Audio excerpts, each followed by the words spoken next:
its legacy.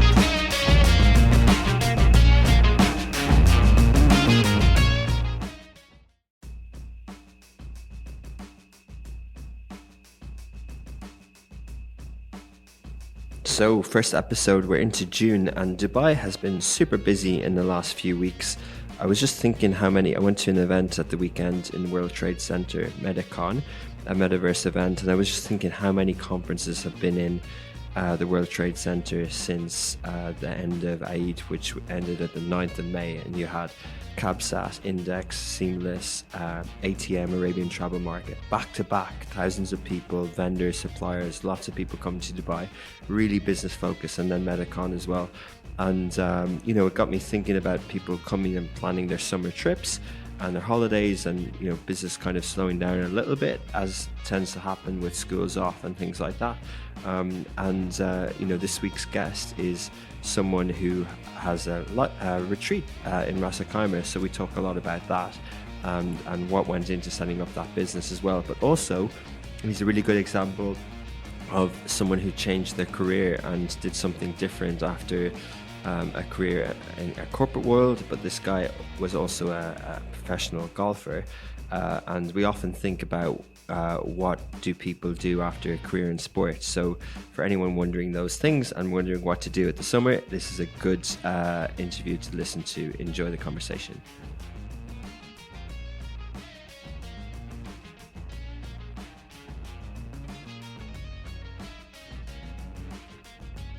Welcome back to another episode of Dubai Works Business Podcast. This week I'm joined by Simon Dunn. He is the co-founder at the Lighthouse Retreat. So they are Middle East's first year-round holistic wellness and detox retreat that they believe in balance, and they work to be part of your lifestyle to enhance your life and change your perspective. They've set up in Ras Al Khaimah, and today we'll be talking about the story of the Lighthouse Retreat, health and wellness industry in the UAE, and their plans for the future. So welcome, Simon. Hi, good morning. How are you? Good morning, and thanks for coming all the way to Dubai. It's all right. Always come in quite a few times a week, so good to come. Amazing. So can you tell us a little bit more about the Lighthouse Retreat? Absolutely. So the Lighthouse Retreat is, as you say, it's the first year-round holistic wellness retreat. When I say that, we actually run every day of the year. So there are a number of pop-up retreats, we would call, that happen in the region. That's sort of a Friday, Saturday, Sunday element. But we run all year round. Our guests can come and start whenever they feel a day that's practical for them. We have a strong focus in yoga, and we follow that with meditation, breath work, Reiki, sound healing, those sort of holistic wellness practices. And then we support that as well with a mostly raw vegan program, where we have breakfast, lunch, and dinner within that sort of framework. So there's no coffee, unfortunately, no dairy, no meat, no processed carbs, but it's sort of a kickstart element that with the food. So, but it's really exciting for the retreat. We have a number of guests that come to us for all different types of things, but we're basically trying to create a nice, safe sanctuary for people to come, relax, work on themselves, do a bit of healing, and just find a bit of balance in their life. Amazing. So what sort of venue is it? What is the retreat? Is it what type of building is it? So we're actually connected to Al Hamra Golf Club. So we're at the lower level facing the Al Hamra Lagoon. So we have our own private space. There's no other throughfare through the retreat. It's a really unique sort of mixture of styles, of elements that we really like from our travel. So there's elements of sort of Zanzibar and Bali in there, a lot of wood, a lot of local materials we've used. So we've got some really cool shaded areas, and we're right on the water. So we have a really cool outdoor yoga sala right on the waterfront. Wow. So as I say, we're connected to the golf club, but we're not actually a hotel, so to speak. So there is sometimes some confusion on that. But it's a really, really cool space. We get out onto the water quite a lot with the paddle boards, and we've got a really amazing, natural as possible venue and retreat for people just to come and relax. It sounds like you, when designing it, you put together life experiences, but also destination and themes when you were designing it. How did that come about, and is it relatively new? So the retreat itself, we opened in December 2020, so right in the middle of COVID. Best laid plans and all that. So we're coming out into some normality now, which is great. But the design, I take no credit for that at all. It's my wife's design. She's amazing with design and conceptual design and interiors. So some of the great elements that we've put together are some of our favorite bits for our travels. So we could have made it all glass and metal and like really modern, but we've made it really homely, lots of natural wood, lots of local products. And you sort of feel as if you're like in a Balinese Zanzibar beach getaway, which is kind of nice. And the plans then as well, was it a pandemic idea, or had you been planning for it before? We've been planning it a long time before. So the whole project itself is about 3 years old, but we've been open just coming up for 18 months now. So we tried to hang on as long as possible in terms of opening, and obviously some of the planning was a little bit more tricky in COVID. But no, it wasn't COVID specific.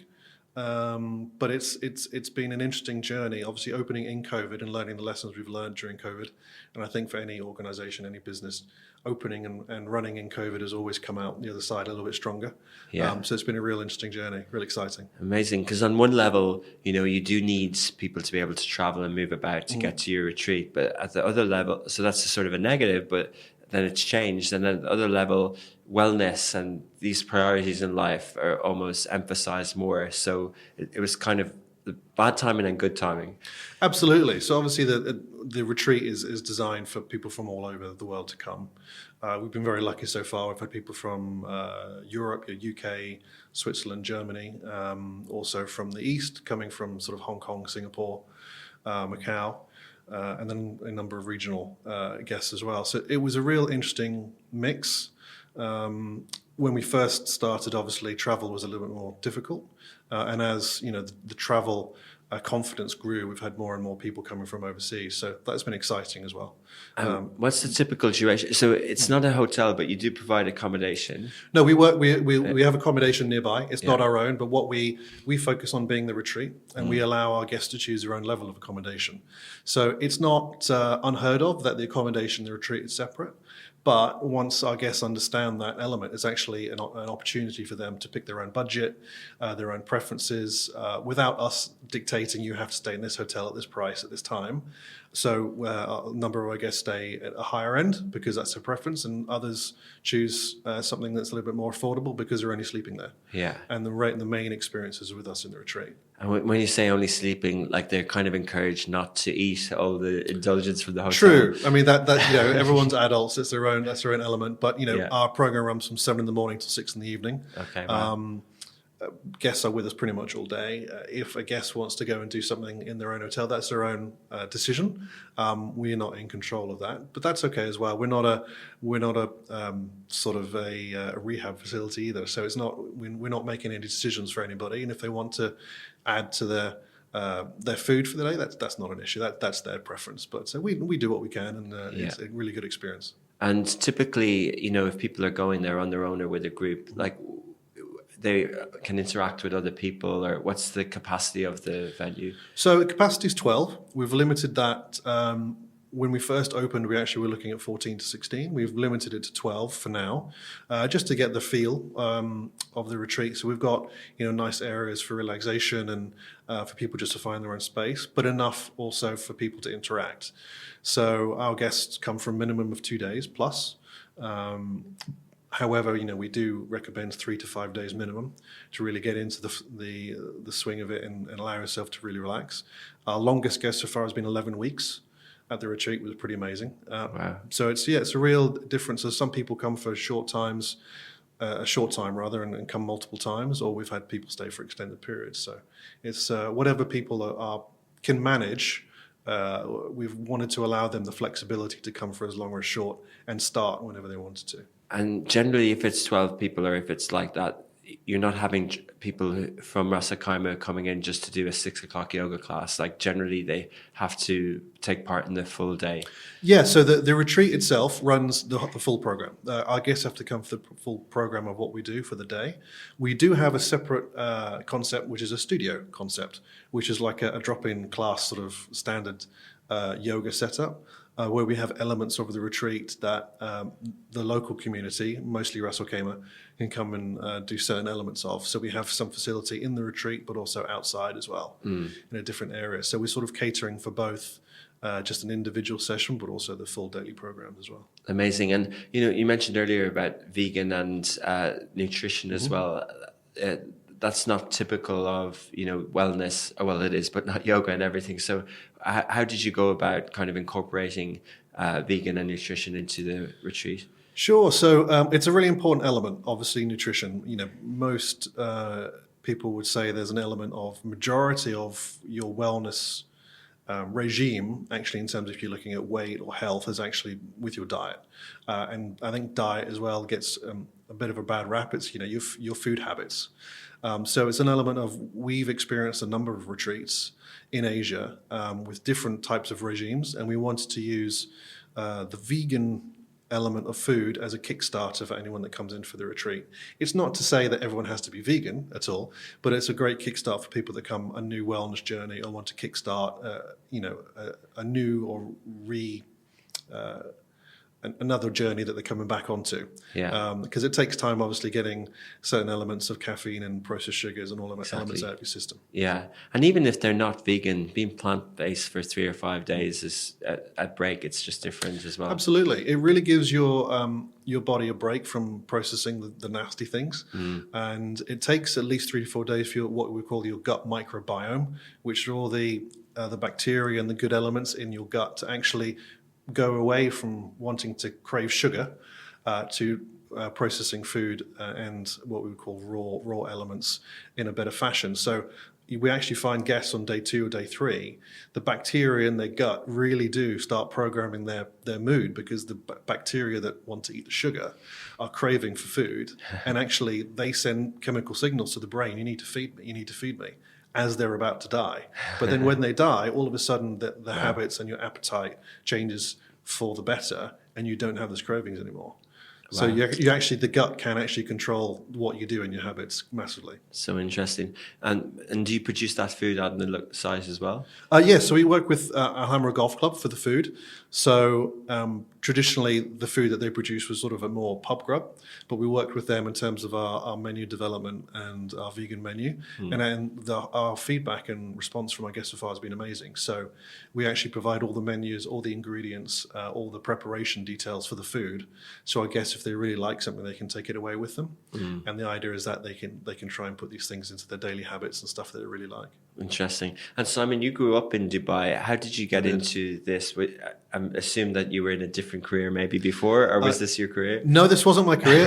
In another lifetime, I was a tour professional golfer. Oh, wow. I played on tour for 8 or 9 years in Asia and in Europe a little bit. Oh, wow. No, this wasn't anything to do with what I was doing. About 4 or 5 years ago, I was working in the nuclear industry. My wife and I were working there at the nuclear power station over in by the Saudi border. Yeah. And we were both having some stress times and some health issues. I had some health issues, really high blood pressure and asthma and a few other things. And my wife and I, we both ended up going to wellness retreats at different times. And it was a real course correct. It was really interesting. The first time I went to a wellness retreat in Thailand, actually, I managed to reduce my blood pressure back down to normal parameters without any medication in 6 days, which my doctor said was impossible.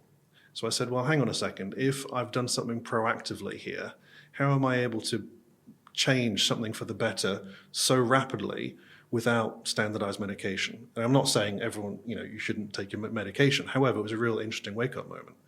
And then in the next 18 months, we went to 3 or 4 different retreats, and different types of retreats as well, because there are different retreats that are more sort of fitness boot camp related, more sort of what you would call ultra cleanse, detox related, where you're doing a lot of columars, which is sort of cleaning out the gut, and up fasting elements. So you're basically not having any food, and your body cleans itself out.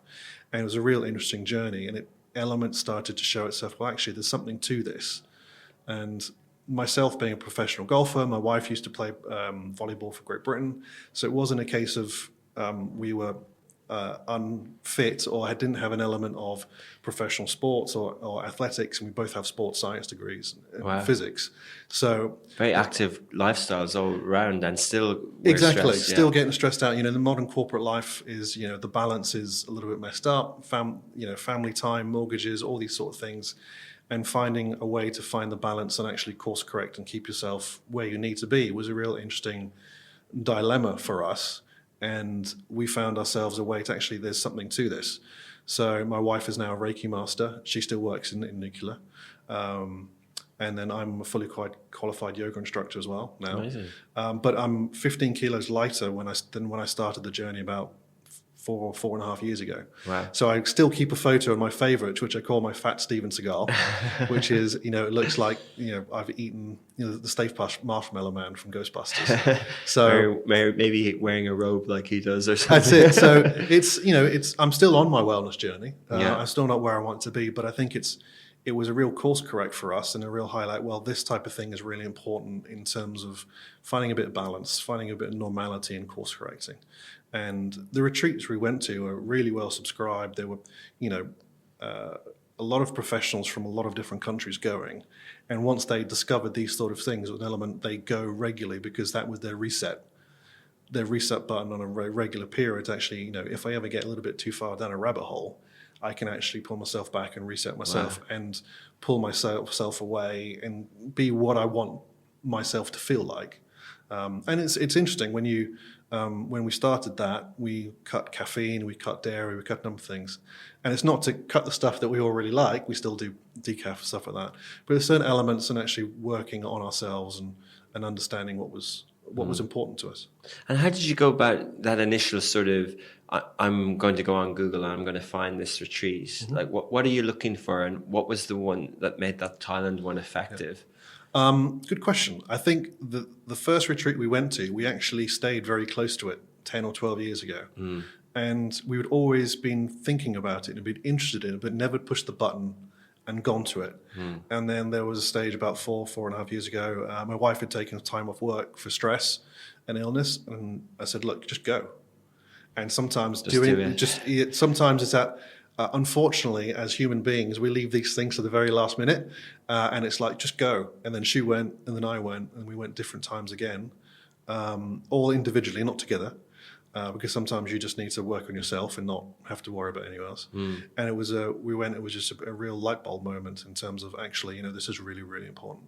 Because there is a bit of that, isn't it? It's almost like therapy. Like you kind of know it's good for you, but we don't pull the trigger because we're inundated with ideas of what holidays should be like, and we think if we do the retreat, then we can't do that sun holiday, or we can't do this, or we can't do that, and it's kind of. The retreat might lose out, and it's not putting yourself first, I suppose. Absolutely, I think it's for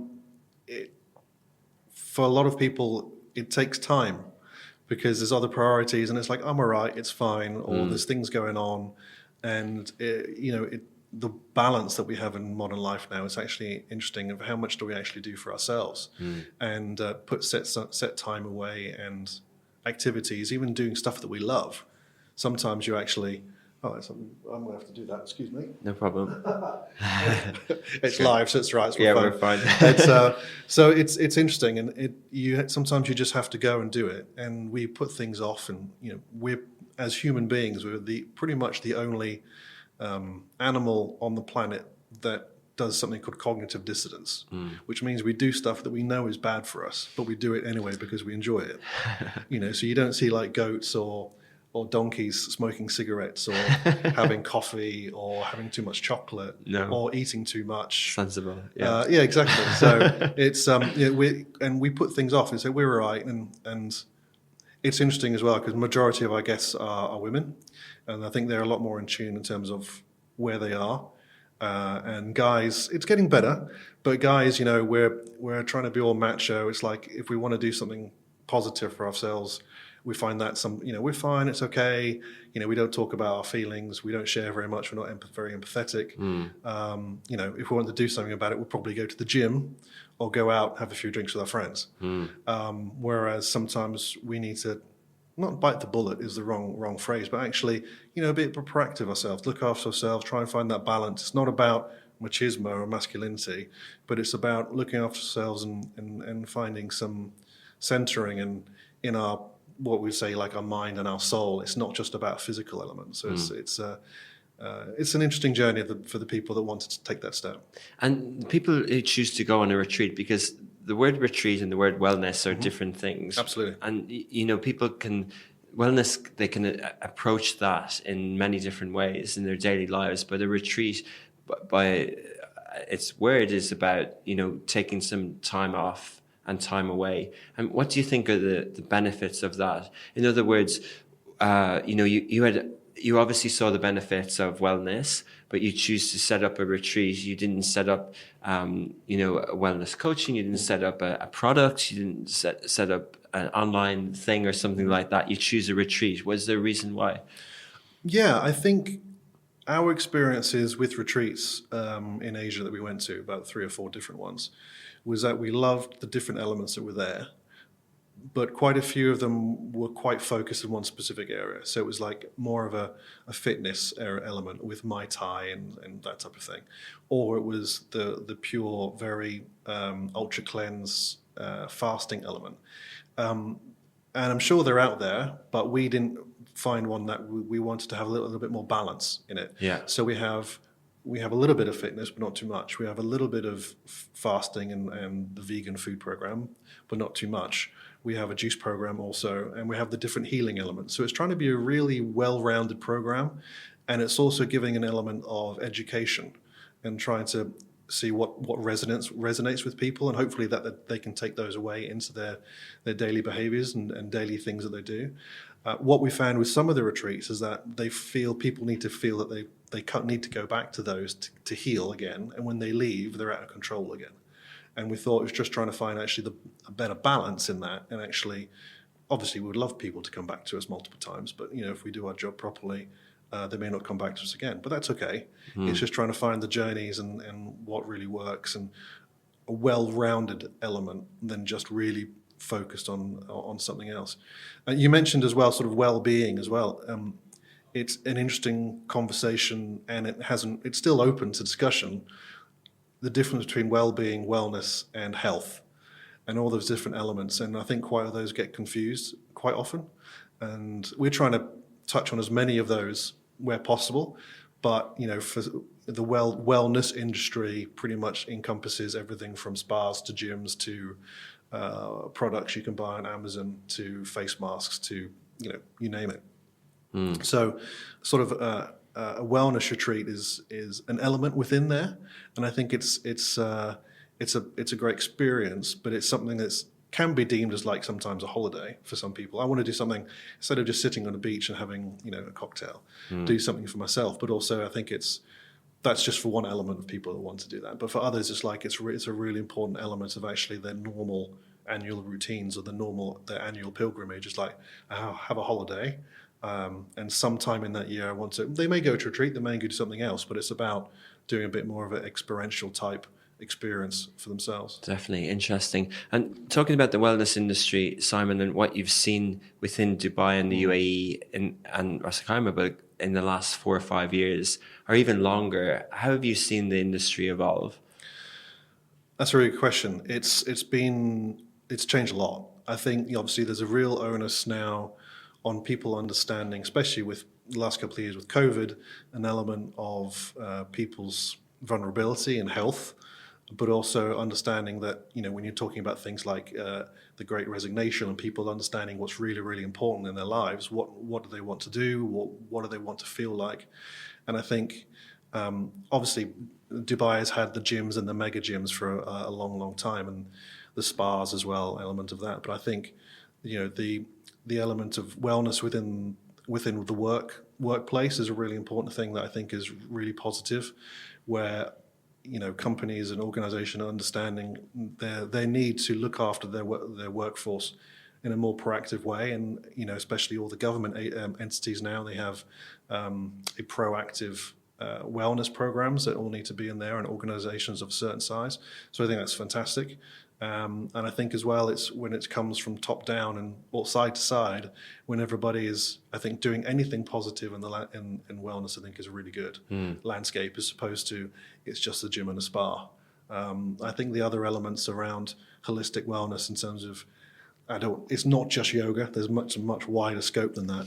But I think anything in terms of those elements is really, really important, because it's not a forgotten element, it's a very ancient element that we're sort of rediscovering within the last 40, 50 years, that people have been more open to. And actually, yoga is really important to me breath work meditation is really important to me. Or it could be Reiki or sound healing, or it could be normal fitness elements in the gym. So I think it's really interesting and really exciting that Dubai, being the progressive place as it is, it wasn't necessarily part of what was the landscape before, but I think now is very much in the forefront of what a lot of people are talking about, which is great.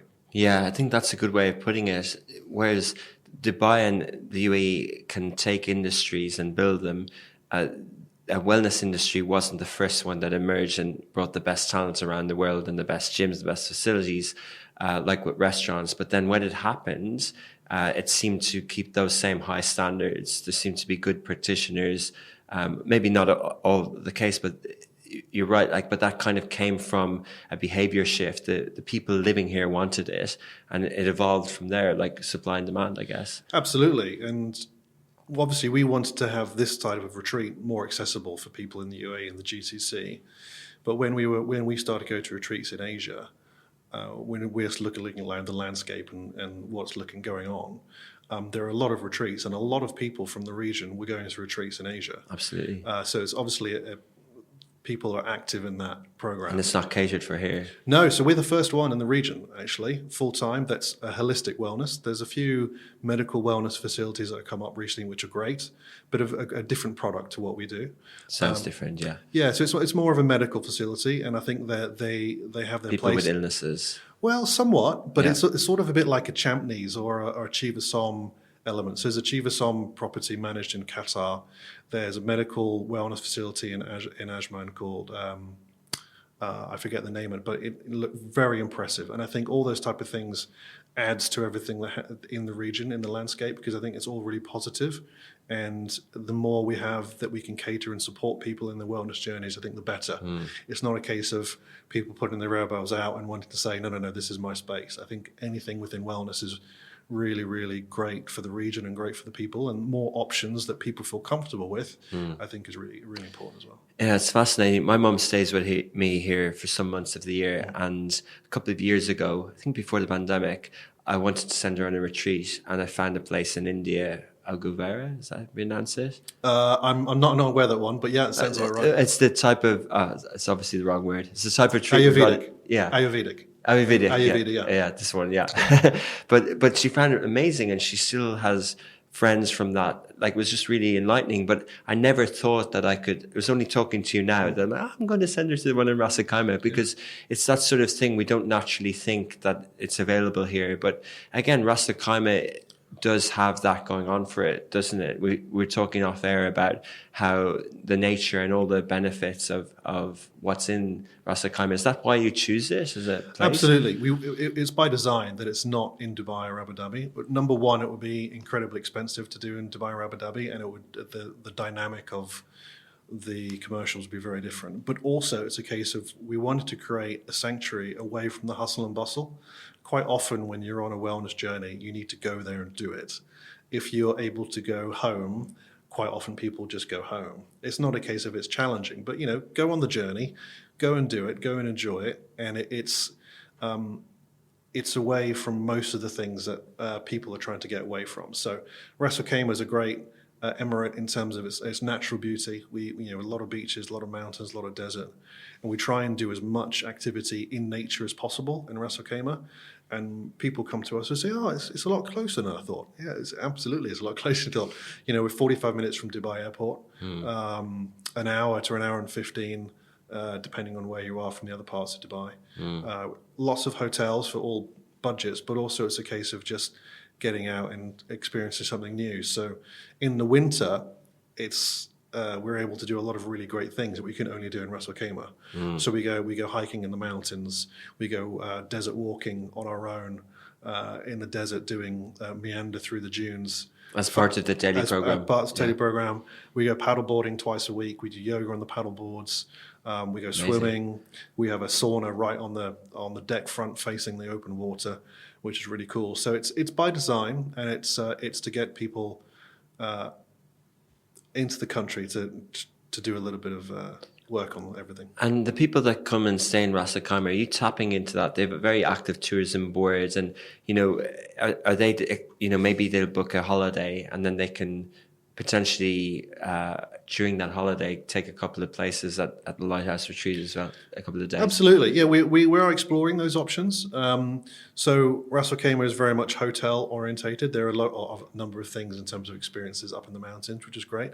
So yes, we've had a number of conversations with them, and hopefully that'll be a little bit more active. It's an interesting element. Obviously, in a wellness journey, quite often people want to go and do that and focus on that. Sometimes if people are staying on a holiday long enough, they might go, oh, okay, I'll go and do a couple of days of that. But a number of people who are just on a holiday mode find it difficult to switch. But if they're able to do, for example, the other way around, so they come for the retreat and then have a bit of a holiday mode, that's easier for them in terms of the mental switch around. But yeah, so we're active with the Ras Al Khaimah Tourism Authority, which is interesting, and yeah, we're really happy, obviously, working with them and doing a number of things in terms of the Ras Al Khaimah landscape, in terms of what's available for the different elements of the UAE, obviously.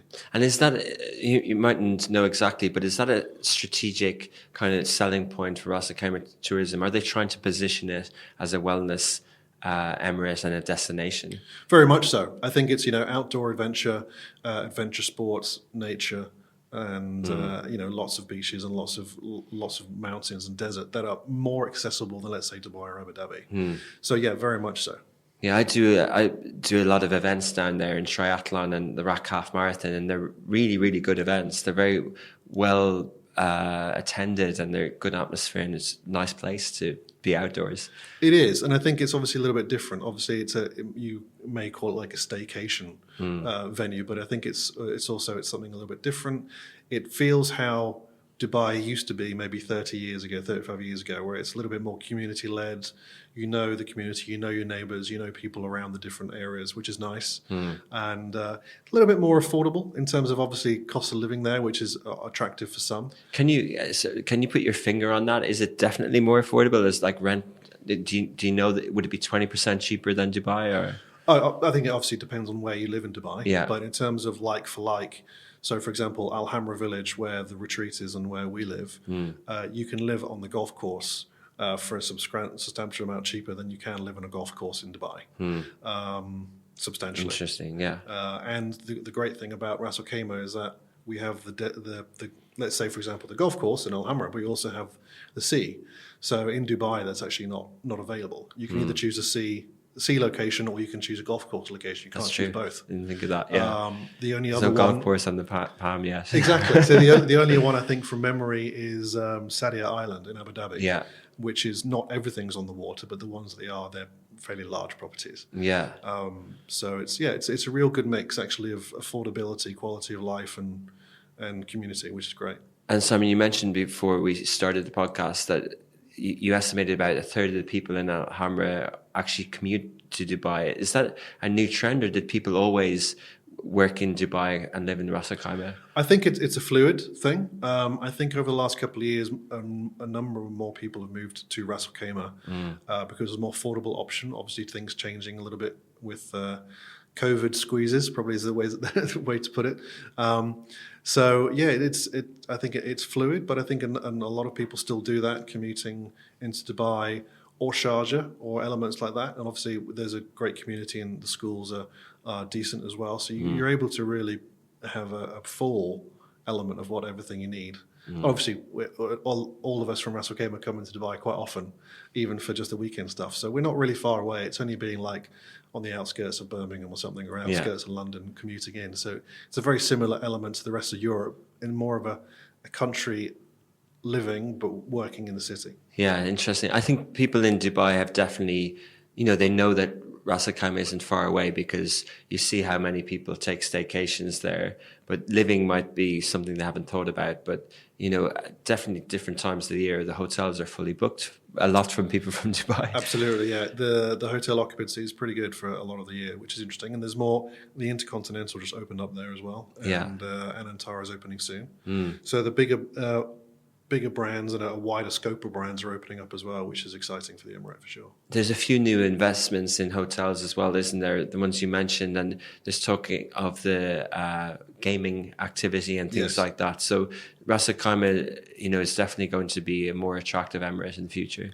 I think so. I think it's got its huge plus points, and the gaming when that comes in a number of years on Marjan Island will be, I think, really exciting. Yeah. And I think it's exciting, and progressive as well for the UAE. I think the UAE has always been about taking massive strides and progressions when the timing is right, in the right times. And I think it's courageous as well, but I think it's also really, really exciting. And I think when that happens, other Emirates or other elements similar will probably follow suit.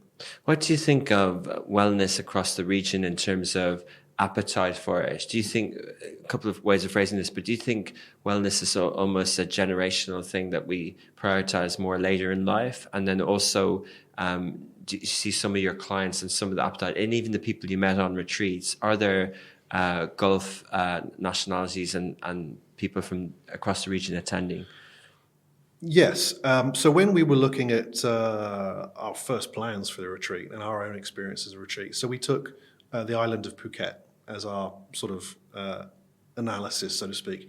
So before COVID, there were 25 retreats of different levels. And of those retreats, they ran an occupancy of between 12 to 15 people a day.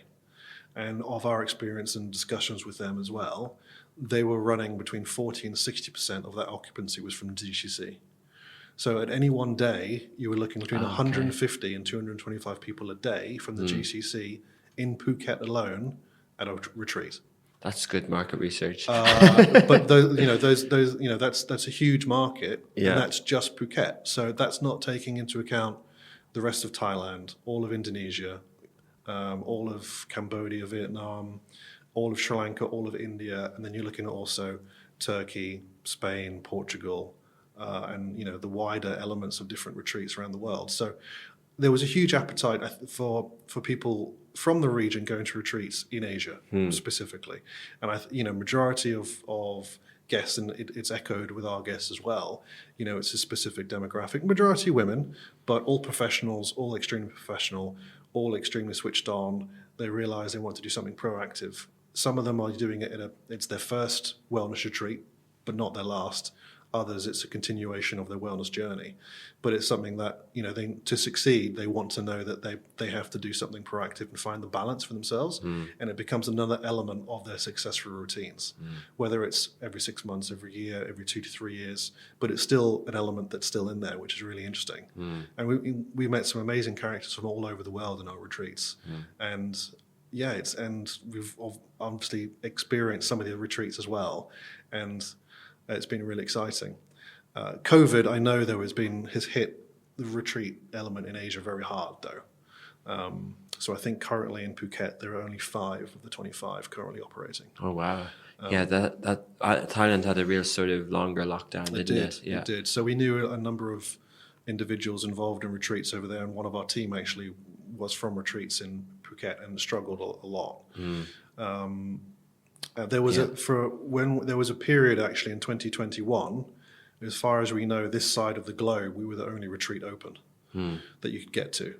So you couldn't get to India, you couldn't get to Sri Lanka, you couldn't get to Indonesia, you couldn't get to Thailand, you couldn't get to Portugal. So so there was a time we were the only one open, pretty much, which was a blessing and a curse at the same time.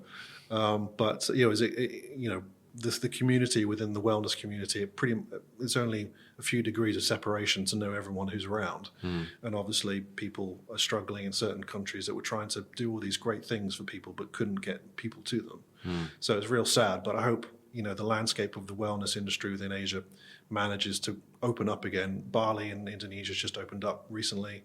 Thailand is much easier as well. So I think these retreats, these elements, being open for everyone who has, let's say, a preferred retreat or a favorite, I think is really important for people to get back on that again. Interesting.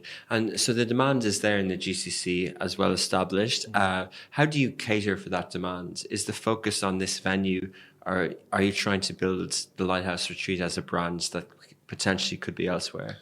Absolutely. So our intentions at the moment is we're focusing very much on regional in terms of trying to get as much traffic through and exposure for people to understand where we are. Like anything new, especially in COVID, people don't know who we are, so that's okay, but it will come through time. Our feedback so far has been amazing. for our program, people who have come for different reasons. It's been really great feedback, actually, better than we could have hoped for.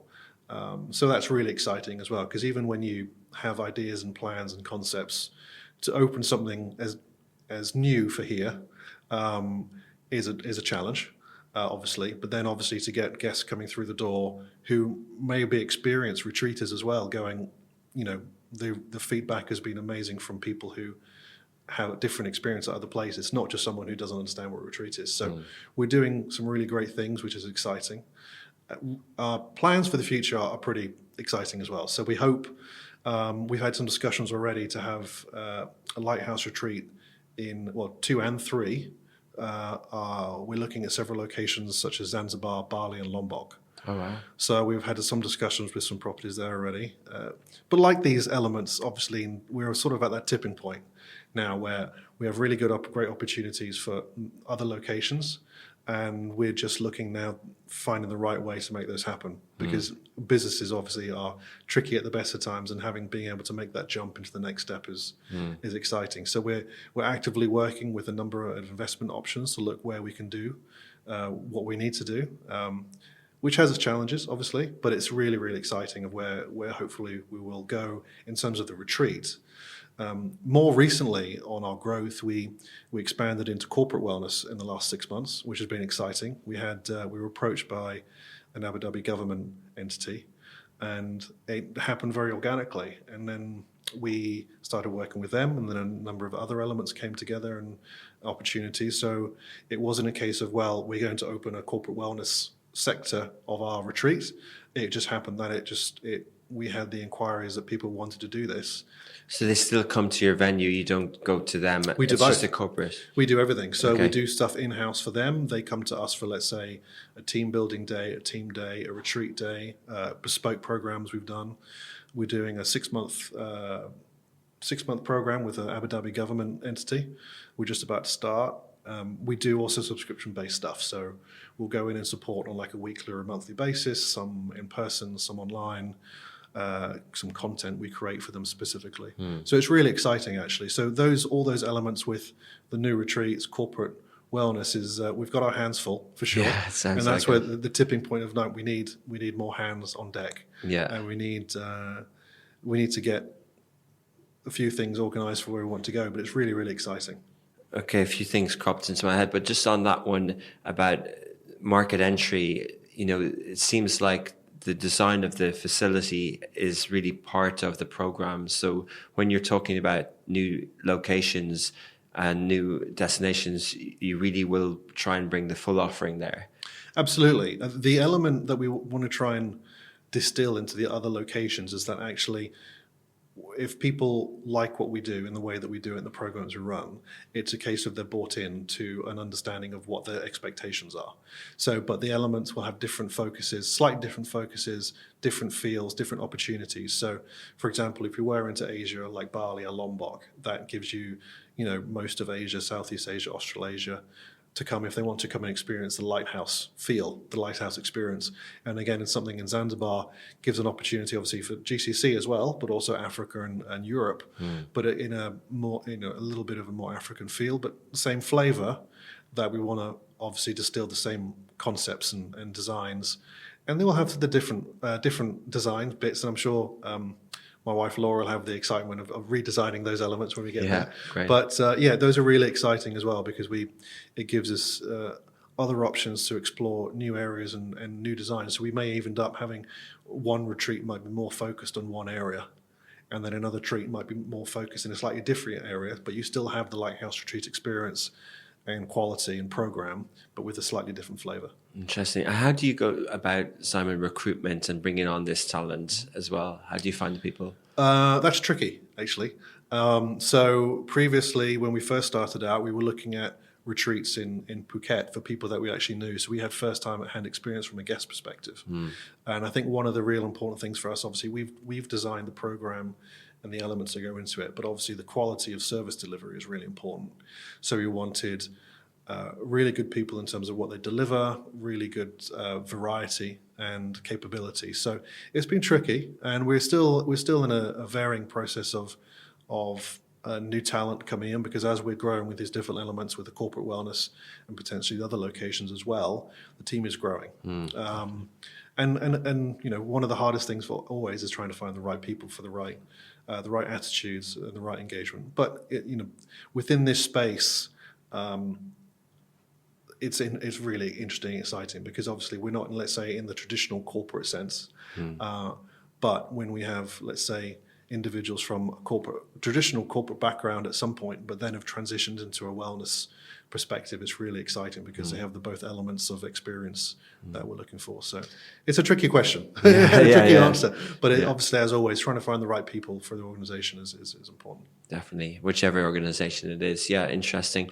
About the region, what they're doing in the Red Sea, and obviously there's other areas, seems to have a lot of environmental focus. Has that caught your radar, and would you potentially look at that as a destination? Absolutely. We're actually having initial discussions with the NEOM project in Saudi Arabia. And we've had discussions also with a hotel group in Jeddah about exploring opportunities. Again, quite natural, not by design, which has been great. We're open, obviously. I think anything that's positive for people's well-being and people to have opportunity to do something positive in their terms of their health, their wellness, their well-being. We're always open for opportunities and discussions. And it's exciting. I think everything that's happening in Saudi Arabia is amazing. And it'd be really interesting to see the development of how this project grow and people being involved. And obviously, it's a wider discussion for the GCC and the region as itself. But I think those type of projects are really exciting just to see how they go, because it's we truly hope they're going to be as impressive and exciting as they talk about. Definitely, yeah, absolutely. And Simon, just almost out of time, but I want to really kind of ask about your advice for people, because you're an example of someone who was a professional athlete in the sporting field, and then you had a career as well, and then now you're not necessarily retired at retreats, but you're kind of doing both. You're on a wellness journey and you're a business person. Navigating that career change and things like that is something that people always would like to do. How did you go about it, and how did that happen for you? Wow, that's an interesting question. Deep one to finish with. I know, exactly. I think it was fairly organic.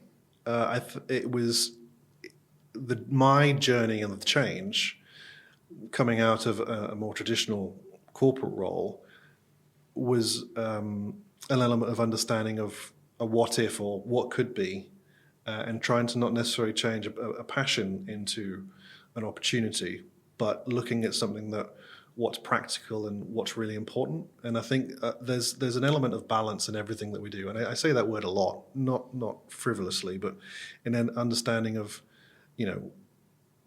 why and what and where and how. Sometimes we don't ask those questions enough, or not in the right way. And it's been a great learning experience, so much so that, when you just trying to do your trade license, what you do is not on a drop down on a computer. So it's like, you want to do what? So, so you don't fit in a box, and which is okay, but that has its challenges, but it's also exciting as well, because we're doing something new for the region. But I think any opportunity that people have to sometimes take a step back, take a breath, and sometimes we have individuals as well that come to the retreat thinking they want to change, but actually they realize they don't.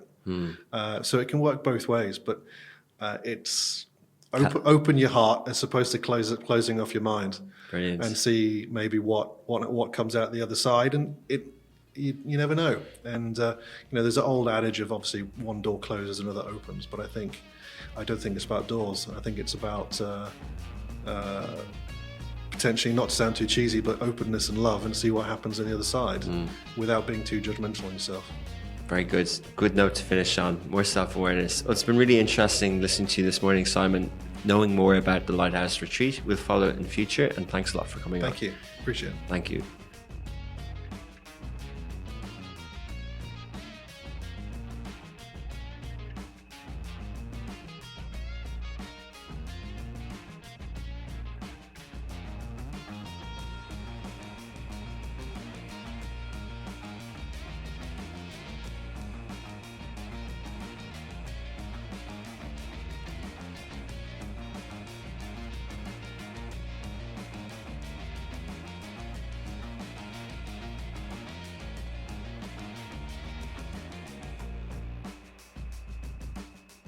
I really enjoyed that conversation. It got me thinking a lot about the wellness industry and what's on offer here in the region. So thanks for Simon for coming on, and do check out the Lighthouse Retreat on their social media. We'll tag them and put any links in show notes.